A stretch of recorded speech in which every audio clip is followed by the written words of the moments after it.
Hello friends, good morning. Welcome to Ask Spoken English Academy. मी आरती वाके एक नवीन video घेऊन तुमच्या समोर आली आहे. आता आपण सिंपल प्रेझेंट टेन्स या एका काळाचं सिरीज बघत आहोत. आतापर्यंत आपण त्याचे सेंटेन्सेस कसे होतात आणि निगेटिव्ह कसे होतात, क्वेश्चन्स कसे होतात, त्याचा यूज कसा होतो, ह्या सगळ्या गोष्टी आपण वेगळ्या व्हिडिओमध्ये बघितलेल्या आहे. पण प्रत्येक वेळेस आपण तशाच प्रकारे सेंटेन्सेस किंवा क्वेश्चन करतो असं नाही. कित्येक वेळेला आपल्याला डब्ल्यूएच टाइप क्वेश्चन्स करायचे असतात. डब्ल्यूएच टाइप क्वेश्चन म्हणजे का, कधी, केव्हा, कुठे हे सगळे शब्द त्याच्यामध्ये येणं गरजेचं आहे. कोणकोणते डब्ल्यूएच टाइप वर्ड्स आहेत मी ऑलरेडी इथे लिस्ट करून ठेवलेली आहे. जसे की who, what, where, when, which, whom, whose, why, how, how many, how much, how long, how far, how often, how old.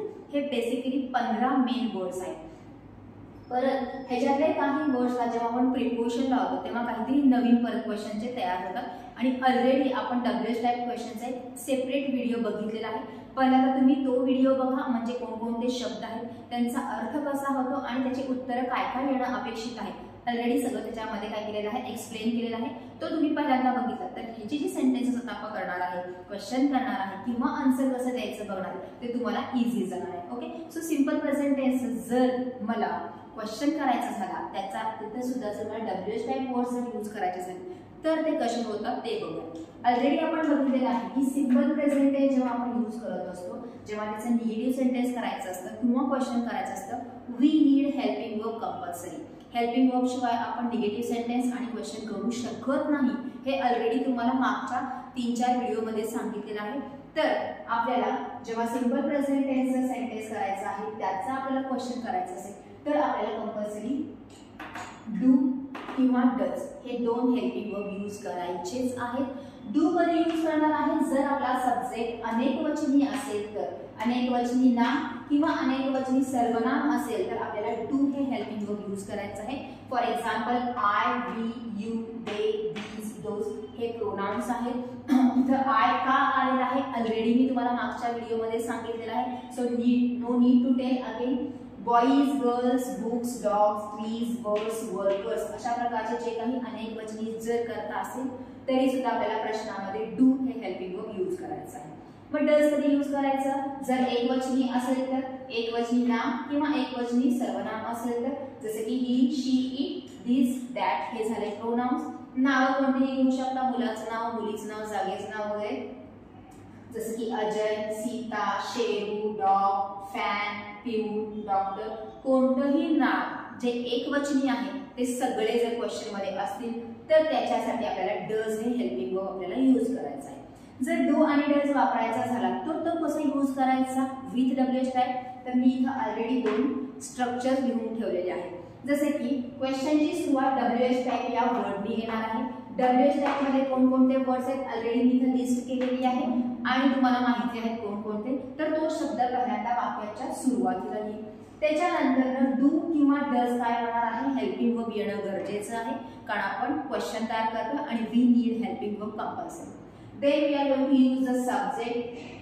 त्या वाक्यामधला जो सब्जेक्ट आहे तो येईल. त्याच्यानंतर कंपल्सरी क्रियापदाचं पहिलं रूप येणार आहे, कारण ऑलरेडी आपण इथं काय केलेलं आहे, हेल्पिंग वर्ब यूज केलेला आहे. If we use the helping verb we have to use the main verb. जसाच्या तसा यूज करायचा आहे.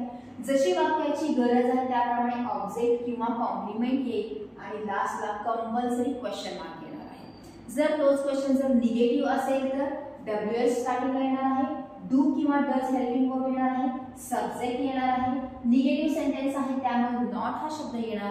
अगेन मेन वर्ब जसंच्या तसं, ऑब्जेक्ट किंवा कॉम्प्लिमेंट पासला येणार आहे question mark. If you don't want to use not separately so you can use don't or doesn't in the beginning. WH झाल्यानंतर डू डजच्या ऐवजी आपण डोंट आणि डझंट असं लिहू शकतो. जर तुम्हाला नॉट सेपरेटली घ्यायचा नसेल तर दोन्हीही वे बरोबर आहेत. Either do plus not or don't, दोन्हीपैकी तुम्हाला कोणता इझी वाटतो at the time of speaking and writing, it's up to you to use. तुम्हाला कसा यूज करायचा तसं करू शकता. जो पहिला स्ट्रक्चर आहे ज्याच्यामध्ये आपण अफर्मेटिव्ह क्वेश्चन करत आहोत त्याचा अर्थ होणार आहे करतो का, जातो का, येतेस का, जाते का अशा प्रकारे. आणि ते जर निगेटिव्ह असेल तर करत नाही का, येत नाही का, जात नाही का, शिकत नाही का, अशा प्रकारे त्या क्वेश्चनचं काय होणार आहे, अर्थ होणार आहे. म्हणजे आपल्याला स्ट्रक्चर माहिती असणं गरजेचं आहे आणि त्याचा मराठीमध्ये एंड काय होऊ शकतं हे महत्त्वाचं आहे.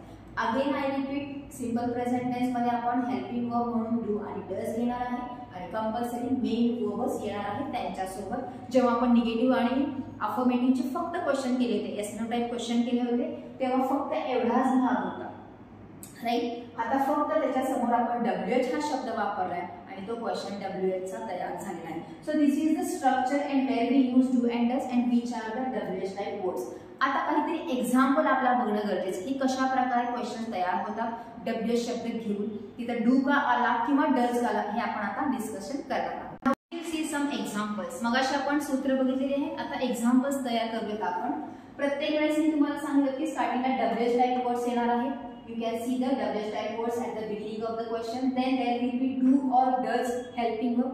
त्याच्यानंतर येणार आहे सब्जेक्ट, त्याच्यानंतर कंपल्सरी येणार आहे क्रियापदाचं पहिलं रूप आणि जर गरज असेल तर ऑब्जेक्ट किंवा complement at the last question mark. आता आपण काही एक्झाम्पल डिटेल मध्ये बघूया की आपण डू का वापरलेला आहे, डज का वापरलेला आहे, त्याचा अर्थ कसा तयार होतो. जसं वेअर डू यू लिव्ह, तू कुठे राहतो. स्ट्रक्चर काय सांगत होतं, WH ने क्वेश्चन सुरू करा, त्याच्यानंतर डू किंवा डज वापरा. कशामुळे वापरायचा आहे डू किंवा does, you have to see the subject. Subject आहे यू, यू मध्ये आपण वापरतो डू, त्यामुळे डू आलेला आहे.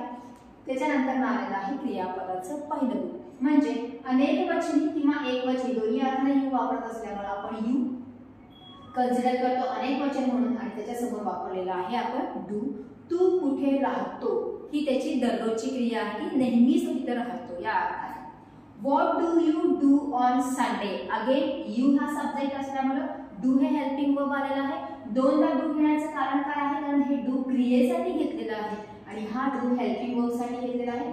उत्तर देताना तुमचं पर्टिक्युलरली आन्सर येईल. आज आपण फक्त क्वेश्चन्स बघतोय, आन्सरची गरज नाही, फक्त आपण क्वेश्चन कसं फॉर्म होतो ते बघतो. What do you do on Sunday? रविवारी तू काय करतो किंवा तू काय करते. उत्तर देत असताना कंपल्सरी तुमचं जे काही मेन वर्ब आहे तोच उत्तरामध्ये येणार आहे. एखादा आपण प्रश्नाचं उत्तर पण बघू, जसं I do time pass on Sunday, I watch movie on Sunday, I don't do anything on Sunday, I work a lot rather than other days on Sunday. ही तुमची उत्तर असेल आणि उत्तर ही व्हॅरी आहे. माझं उत्तर वेगळं असेल, तुझं उत्तर वेगळं असेल, तिचं उत्तर वेगळं असेल. ज्याला हा प्रश्न विचारणार आहे त्याची ती उत्तरं असणार. So I can't tell you की हेच उत्तर यायला पाहिजे. उत्तर तुमचा जो आन्सर देणार आहे ना त्याच्यावर अवलंबून असणार. Y does Sita read लाऊडली. आता इथे डज का घेतलेला आहे, कारण सीता हे काय आहे, सिंग्युलर प्रोनाउन आहे आणि सिंग्युलरच्या समोर आपण डज हे काय करतो, हेल्पिंग वर्ब वापरतो. Again first form of verb आपण रीड घेतलेला आहे आणि लास्टला क्वेश्चन मार्क आलेला आहे की सीता जोरात का वाचते. आता हेच तुम्ही सेंटेन्स असंही करू शकता, वाय सीता रीड्स लाऊडली. हाही क्वेश्चन बरोबर आहे, बट ग्रॅमॅटिकल कन्सेप्ट मध्ये जर ठेवायचं असेल, फिट बसवायचं असेल तर कंपल्सरी आपल्याला इफ डज घ्यावं लागणार आहे instead of using yes to read. जेव्हा आपण उत्तर देत असतो तेव्हा मात्र आपल्याला कंपल्सरी डज यूज करायचा नाहीये. जर अफर्मेटिव्ह असेल तर सीता रीड्स लाऊडली बिकॉज असं तुमचं उत्तर येईल. प्रश्न करत असताना डज रीड सुद्धा घेऊ शकता किंवा वाय सीता रीड सुद्धा घेऊ शकता, but this is the perfect one. When does your younger brother get up? तुझा लहान भाऊ कधी उठतो. आता इथे युअर दिसत असेल तर तुम्ही म्हणाल बेबी हे अनेक वचन आहे की मॅडम, नो. युअरच्या सोबत यंगर ब्रदर हा शब्द आलेला आहे. यंगर ब्रदर एकटा आहे, लहान भाऊ एकटा आहे, त्यामुळं एकवचनी सब्जेक्ट असल्यामुळे डज हे एकवचनीच यूज करावं लागलं. पण तेच जर इथं ब्रदर्स असलं असतं तर मात्र इथं डू आलं असतं. जसं when do your younger brothers get up. Brothers म्हणजे अनेक वचन झालं असतं, सो इथं आपल्याला डू घ्यावं लागलं असतं. In which college does your sister study? Again your sister एक वचन आहे म्हणून डज घेतलेला आहे. ते जर अनेक असले असेल तर आलं असतं do. In which college do your sisters study असं झालं असतं. Which ice cream does Radha like? कोणतं आईस्क्रीम राधाला आवडतं. आता राधा एकटी आहे त्यामुळे आपण इथं डज घेतलेला आहे.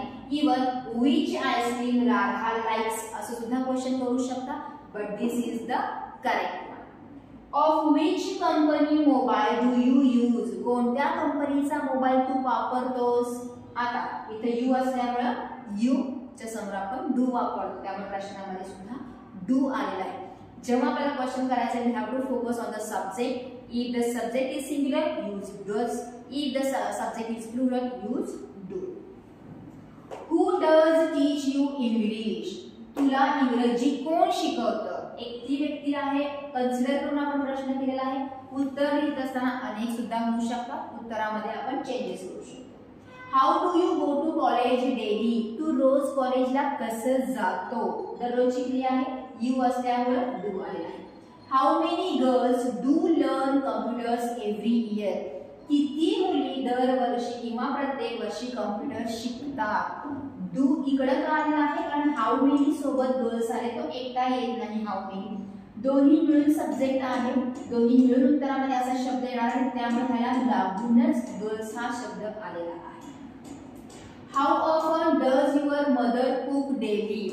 दिवसातून तुझी आई किती वेळा स्वयंपाक करते? परत युअर मदर, मदर एकटीच आहे, त्यामुळे डज हा शब्द घेतलेला आहे.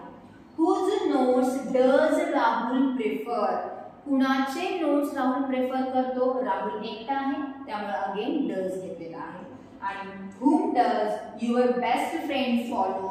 तुझा बेस्ट फ्रेंड कोणाला फॉलो करतो? परत फ्रेंड एकटाच आहे, त्यामुळे आपण डज घेतलेला आहे. इथं जर फ्रेंड्स आला असता तर डू झालं असतं. इथं राहुलच्या ऐवजी युअर फ्रेंड्स किंवा बॉईज असं आलं असतं तर डू आलं असतं. म्हणजे सब्जेक्टवर कॉन्सन्ट्रेट करूनच आपल्याला हेल्पिंग वर्बचा वापर करायचा आहे. As I told you already, प्रत्येक वेळेस क्वेश्चन करत असताना पहिल्यांदा WH टाइप वर्ड येणार आहे, डू किंवा डज हेल्पिंग वर्ब येणार आहे, त्याच्यानंतर सब्जेक्ट येईल, मग गरज असेल तर सब्जेक्ट नंतर मेन वर्ब येईल आणि गरज असेल तर ऑब्जेक्ट किंवा कॉम्प्लिमेंट येणार आहे. हे जर निगेटिव्ह सेंटेन्स करायचं झालं तर तुम्ही इथे करू शकता, हु डझंट टीच यू इंग्लिश? तुला इंग्रजी कोण शिकवत नाही? डज नॉट किंवा डझंट जसे तुम्हाला पाहिजे ते करू शकता. How do you go to college ऐवजी how do you not go to college? तू कॉलेजला कसा जात नाहीस असं करू शकता. फक्त आपल्याला काय करायचंय, नॉट हा शब्द ऍड करायचा आहे after subject before main verb, किंवा directly N T to do or does. Do किंवा डजला फक्त एनटी लावला तरी तुम्ही त्याचा शॉर्ट फॉर्म म्हणून यूज करू शकता. नाही तर तुमचा जो सब्जेक्ट आहे त्याच्यानंतर म्हणजे क्रियापदाच्या अगोदर तुम्हाला नॉट हा शब्द यूज करायचा आहे. मग जो क्वेश्चन आहे तुमचा तो निगेटिव्ह होणार आहे. हे काही एक्झाम्पल्स फक्त दिलेले आहेत, त्याच्यामध्ये तुम्ही बघत असाल सगळीकडे आपण वेगवेगळे WH टाइप वर्ड्स यूज केलेले आहेत, कोणत्या अर्थाने आणि कशा प्रकारे हे तुम्ही बघितलेलं आहे. तर तुमच्याकडे जेवढे काही WH टाइप वर्ड्स आहेत जसे की 15 मेन आहेत आणि दुसरे पण आहे जे प्रिपोजिशननी लागून तयार होतात, तर त्या प्रत्येक एकेकाचे एक क्वेश्चन तयार करा रिलेटेड टू यू किंवा रिलेटेड टू युअर पीपल. जे तुम्ही दररोज बोलत असता, ज्यांच्यासोबत बोलत असता, त्यांना कशा प्रकारचे तुम्ही क्वेश्चन मराठीमध्ये, हिंदीमध्ये, उर्दूमध्ये, तेलुगूमध्ये, कन्नडमध्ये करता, तेच इंग्रजीमध्ये कसे होतात त्याच्यासाठी तुम्हाला प्रॅक्टिस करावी लागणार आहे. लिहून काढा, लिहून काढत असताना स्ट्रक्चर फॉलो करा आणि मग क्वेश्चन्स लिहा, मग आन्सर तुम्हाला लिहिता येतील. आपण ऑलरेडी आपण सेंटेन्सेस कसं करायचं हे शिकलेलं आहे, म्हणजेच इनडायरेक्टली तुम्ही ह्यांचे आन्सर्स पहिल्यांदा शिकलेले आहेत कशा प्रकारे तयार करायचा. नंतर आपण क्वेश्चन शिकतोय जसे की where do you live? I live at Adhyapak Nagar in Solapur. I live at Nehru Nagar in Pune. I live at Ashok Chowk in Goa. म्हणजे तुमचा जो पहिला आहे तो ॲट वापरलेला आहे तो नगरचा म्हणजे एरिया येईल आणि इन वापरलेला आहे तो काय आहे तुमचा शहराचं गावाचं नाव येईल. या वाक्यामध्ये आपण डू वापरलेला नाही उत्तर करत असताना. I didn't use I do live असं नाही वापरलं. What I use I live at असं वापरले का? फर्स्ट जो आपला सिंपल प्रेझेंट टेन्सचा व्हिडिओ आहे त्याच्यामध्ये क्लिअर केलेला आहे की आपण डायरेक्टली सब्जेक्टच्या नंतर क्रियापदाचं पहिलं रूप किंवा क्रियापदाला यस यस वापरत असतो. तशीच उत्तर ह्याच्यामध्ये ना जसं what do you do on Sunday? I write some notes on Sunday. Again I नंतर मी राईट घेतलेला आहे, डू यूज केलेला नाही. Why does Sita read loudly? Sita reads loudly for good pronunciation. इथे मी अगेन डज वापरलेला नाही, रीड्स वापरलेला आहे. म्हणजे प्रश्नामध्येच आपल्याला डू आणि डज वापरायचं आहे, उत्तरामध्ये नाही. उत्तरामध्ये वापरू शकतो जर उत्तर निगेटिव्ह असेल तर. अदरवाइज अफर्मेटिव्ह सेंटेन्स मध्ये either first form form of the verb किंवा फर्स्ट फॉर्मला यस किंवा यस प्रत्यय लागणार आहे, ते पण सब्जेक्ट नुसार. So this is for today. भरपूर सारे क्वेश्चनची प्रॅक्टिस करा, त्याच प्रश्नांना उत्तर देण्याचा प्रयत्न करा, म्हणजे तुमचा टॉपिक काय होऊन जाणार आहे, क्लिअर होऊन जाणार आहे. सिरीज आपली प्रत्येक वेळेस अशी सुरू होणार आहे, प्रत्येक एका टेन्सचे तुम्हाला असे सिरीज वाईज व्हिडिओज मिळत जाणार आहे. डीप मध्ये आपण शिकतोय, कुठेही कोणताही टॉपिक मधला पॉइंट राहू नये हा त्यामागचा उद्देश आहे. त्यामुळे सारखे सारखे हे व्हिडिओज बघा, त्याची प्रॅक्टिस करा, रिव्हिजन करा आणि सगळ्यात महत्त्वाचं जे शिकलेलं आहे त्याचा वापर करून बोलण्याचा प्रयत्न करा. जोपर्यंत आपण बोलणार नाही तोपर्यंत आपल्याला बोलता येणार नाही. So this is for today. Thank you.